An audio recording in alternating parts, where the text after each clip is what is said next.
अमरावती शहरात वाढत्या गुन्हेगारीला आळा घालण्यासाठी सीसीटीव्ही कॅमेरे बसवणे आणि 3 नवीन पोलीस स्टेशन सुरू करण्याच्या मागणीसाठी आज पोलीस आयुक्त कार्यालयासमोर धरणे आंदोलन करण्यात आले।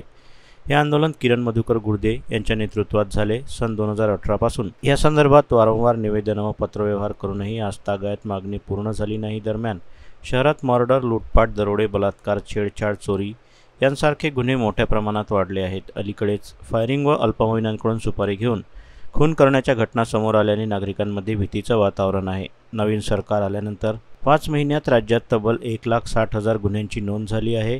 अमरावतीत सीसीटीव्ही कॅमेरे आणि नवीन पोलीस स्टेशन झाल्यास गुन्हेगारीला आळा बसेल, तसेच पोलिसांवरील भार कमी होईल अशी मागणी आंदोलनकर्त्यांनी केली असून लवकरच कार्यवाही न झाल्यास तीव्र आंदोलन छेडण्याचा इशारा देण्यात आला आहे। तुम्हाला माहित असेल की अमरावती शहरामध्ये मोठ्या प्रमाणात गुन्हेगारी वृत्ती वाढलेली आहे आणि मोठ्या प्रमाणात खून होताना दिसतं आपल्याला।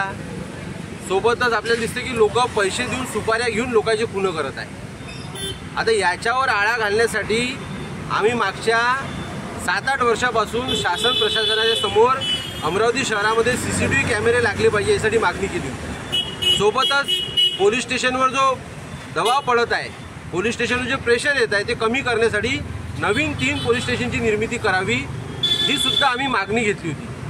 या अनुषंगाने आम्ही या तत्कालीन म्हणजे त्यावेळेचे जे काही सीपी सर होते, आताचे जे सीपी सर यांना पत्रव्यवहार केला, प्रत्यक्ष भेटलो।